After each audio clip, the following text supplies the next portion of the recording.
Baiklah, kita akan membahas video yang tadi saya share di pagi hari. Ada beberapa pertanyaan juga dari adik-adik, nanti akan saya jawab satu persatu. Tapi dari video yang saya share, kita sama-sama sudah mengamati, melihat tentunya sudah mengamati ya, apa saja hal-hal yang memang perlu didiskusikan di siang hari ini. Tadi di model atau di yang memperagakan yaitu menyiapkan kapas cebok atau kapas sublimat. Kapas cebok atau kapas sublimat yang biasa kita pakai pada saat kita melakukan pulpa hygiene pada ibu hamil, ibu bersalin, dan ibu nipas. Ini kita pakai juga untuk kapas cebok untuk bayi baru lahir. Pertanyaannya adalah di komnya itu menggunakan air apa ya? Nah, Anda boleh menggunakan air DTT atau menggunakan air bersih saja. Idealnya adalah menggunakan air DTT. Mengingatkan kembali terkait dengan air DTT adalah merebus air dihitung dari mulai mendidih air tersebut dan dihitung 20 menit ke depan didihannya itu. Jadi dihitungnya itu adalah mulai dari mendidih dan dibiarkan sampai 20 menit menggunakan api sedang, dan tentunya pada saat kita gunakan adalah air DTT-nya sudah dalam keadaan dingin. Terus diperhatikan juga di video itu ada menggunakan 2 waslap. Apakah memang wajib menggunakan 2 waslap atau boleh 1 waslap? Di lapangan mungkin tersedianya hanya 1 waslap saja untuk 1 bayi, itu nggak masalah. Idealnya adalah disiapkan 2 waslap, yaitu waslap yang pertama untuk muka dan kepala, dan waslap yang kedua adalah untuk badan si bayi itu. Disiapkan juga 2 handuk. Kalau di video, Bu, boleh nggak hanya 1 handuk saja karena pasiennya hanya membawa handuknya 1? Boleh. Yang satunya kita gunakan kain flanel yang dipakai oleh si bayi itu, gitu kan. Kenapa digunakan 2 handuk di model? Yaitu pada saat pertama sebelum memandikan itu kan melakukan memberikan sabun dan sampo di atas handuk, gitu kan. Nah, itu handuknya kotor, diganti setelah mandi menggunakan handuk yang bersih. Idealnya seperti itu. Tetapi jika memang si bayinya tidak kena pipis, tidak kena kotoran bayi, boleh menggunakan handuk hanya 1 saja. Terus selanjutnya adalah pastikan bajunya sudah disusun. Disusun itu mulai dari kain flanel, pakaian bayi, sama popoknya. Jadi jangan sampai kita baru nyari flanelnya, nyari popoknya, nyari bajunya, enggak. Jadi kita sudah menyusun dari awal seperti yang model tadi lakukan. Jadi pada saat setelah dimandikan bayinya sudah kering, kita tinggal buka susunan pakaian dari bayi baru lahir itu. Jadi nggak terlalu lama biar bayinya tidak hipotermi. Terus disiapkan juga sarung tangan. Sarung tangan itu idealnya digunakan dari awal ya, dari awal mulai bayi diambil dari si ibu, gitu kan. Karena kan itu bayi baru lahir setelah IMD 6 jam berhasil kondisinya stabil, gitu kan. Si bayinya diambil, berarti kan masih dia terpapar dengan air ketuban. Air ketuban kita nggak tahu si bayi itu apakah terpapar infeksi atau tidak, gitu kan. Jadi idealnya adalah kita menggunakan dari awal sampai akhir. Di lapangan mungkin ada yang pakai, ada yang tidak. Hanya saja kita harus tetap memperhatikan dari perlindungan diri petugas kesehatan ya, jangan sampai kita terpapar karena kita nggak tahu. Jadi kita anggap bahwa semua bayi itu adalah terpapar infeksi juga. Nah, selanjutnya adalah ada kasa untuk tali pusat. Disiapkan tadi di bak instrumennya ada kasa. Bagaimana caranya? Mungkin nanti di sesi pertemuan selanjutnya akan saya ajarkan bagaimana cara membungkus kasa, atau mungkin adik-adik sudah paham teknik membungkus tali pusat, bukan membungkus kasa. Teknik membungkus tali pusat dengan menggunakan kasa. Mungkin di puskesmas sudah dilakukan itu atau sudah diajarkan itu ya. Terus selanjutnya adalah APD, perlu kita menggunakan APD yaitu celemek dan masker. Apalagi dengan kondisi saat ini ya, meskipun posisinya adalah bayi baru lahir, tetap kita khawatir kita justru yang memberikan perpindahan kuman ke bayinya gitu kan, atau mungkin sebaliknya. Jadi tetap kita menggunakan celemek, masker, dan sarung tangan. Pada saat Anda mau memandikan bayi, tentunya jika si ibunya dalam kondisi stabil, boleh ibunya diajak untuk melihat bagaimana cara memandikan bayinya. Apalagi ibu yang baru pertama kali melahirkan ya. Jadi si pasien atau si ibu baiknya diajak, yuk Bu,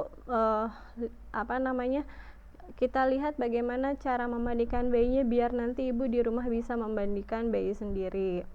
Itu boleh Anda lakukan, tapi pastikan ibunya dalam kondisi stabil ya, tanda-tanda vitalnya normal, terusnya tidak terjadi perdarahan dan sebagainya. Nah, pertanyaan dari siapa tadi lupa, ada mata dibersihkan dari luar ke dalam kalau yang dari video gitu kan. Nah, yang betul adalah membersihkan mata itu adalah dari dalam keluar tentunya ya. Betul pertanyaannya tadi siapa ibu lupa, Prima apa Tania gitu kan. Terus pada saat Anda memandikan, pastikan kipas angin atau AC dan jendela tertutup ya dengan rapat, karena khawatir terpaparnya perpindahan panas pada bayi yang akan mengakibatkan bayinya hipotermi. Terus di sini ada pertanyaan juga, Bu, bayinya disabuninnya di bak mandi ya biar nggak kedinginan karena di lapangan seperti itu. Ini yang harus mungkin dijelaskan. Di sini adalah yang pertama dulu, kepala disampo di darat ya. Maksudnya tadi yang dianduk yang pertama. Jadi dielap mukanya dengan menggunakan washcloth, tidak boleh menggunakan sabun kalau untuk muka. Terus selanjutnya adalah kita berikan sampo di rambutnya atau di kepalanya untuk membersihkan kotorannya. Nah, Bu, disabuninnya kalau di lapangan seperti tadi yang pertanyaannya Kamil, dimandikannya disabuninnya di bak, bolehkah atau bukan boleh? Arahannya adalah di bak gitu kan. Di sini adalah terkait dengan keamanan. Sebetulnya pada saat kita memberikan sabun di darat adalah biar tidak licin pada saat kita memandikan di bak. Jadi tekniknya adalah cepat tetapi tepat. Intinya sih seperti itu.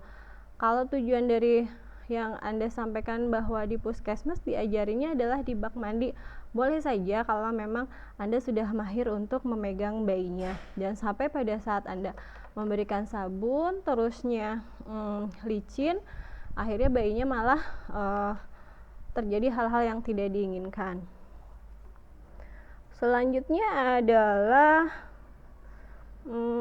tetap ya sarung tangan dipakai sampai dengan selesai. Terus pegang bayinya dikunci. Dikunci itu adalah seperti yang tadi saya contohkan di foto. Jadi semua memegang bayi.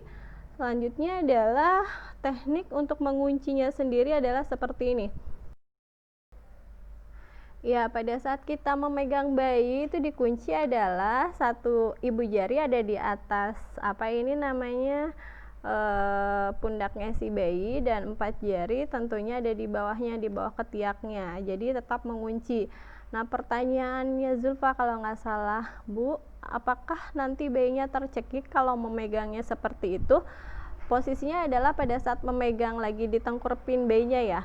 Jadi yang betul adalah sama 4 jari juga kita gunakan untuk di punggungnya. Jadi tuker 4 jari di punggungnya. Terus selanjutnya adalah kita ke sini. Kalau memang Anda bisa memegangnya ke sini ya.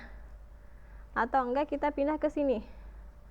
Kalau memang bayinya besar, kayak kalau bayinya kecil mungkin seperti ini. Jadi posisinya diganti. 4 jarinya ada di punggung, bukan di perut. Ibu jari tetap ada di atas pundak si bayi. Nah, kita seperti ini, dibalikan baru kita cuci dari kepala, punggung, pantatnya sampai ke kakinya.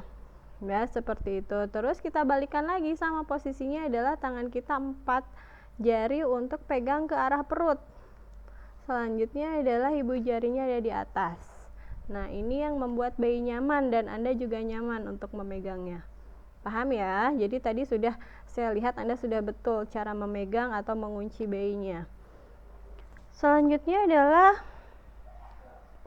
tali pusat dibersihkan juga dari ujungnya ya, dari ujung yang pusarnya itu. Dan tentunya setelah dibersihkan, pada saat dimandikan kita bersihkan pinggirannya. Terusnya selanjutnya adalah pada saat setelah diangkat dari bak, tentunya kita harus dilap yang kering dengan menggunakan kasak kering. Terus selanjutnya menggunakan kasak kering sampai dengan pastikan kering sekali, jangan sampai dia basah atau lembab karena nanti akan memicu terjadinya infeksi. Nah, tadi pertanyaannya Tania, kalau nggak salah, Bu, masih boleh nggak dikasih baby oil bayinya gitu kan? Memang bayi-bayi tertentu ada yang alergi baby oil, hanya saja di video tadi salah gitu. Pada saat setelah mandi itu bayi diberikan minyak telon ya. Minyak telon maksudnya, bukan baby oil gitu kan, untuk menghangatkan. Itu dikembalikan lagi apakah bayinya sensitif atau tidak. Jika sensitif berarti tidak usah gitu kan. Baby oil hanya digunakan untuk kasus-kasus tertentu saja, bukan untuk menghangatkan. Kalau untuk manfaatnya baby oil tadi, jadi yang di video keliru ya, bukan diberikan baby oil, maksudnya adalah diberikan minyak telon. Terus selanjutnya adalah bedong bayi. Ya, setelah mandi tetap harus kita bedong bayi. Bedong bayi di sini adalah tujuannya untuk menghangatkan si bayi itu biar tidak terjadi hipotermi. Kalau zaman dulu tangan dan kakinya harus lurus biar katanya kakinya lurus, sebetulnya tidak. Jadi manfaat bedong bayi itu adalah hanya untuk menghangatkan bayi saja. Apakah harus diikat dengan kencang? Juga tidak gitu kan. Yang pasti bayinya tetap hangat. Nah, pada saat si pasien-pasien tertentu memberikan sarung tangan untuk bayinya atau sarung kaki, maksudnya untuk menghangatkan saja tujuannya.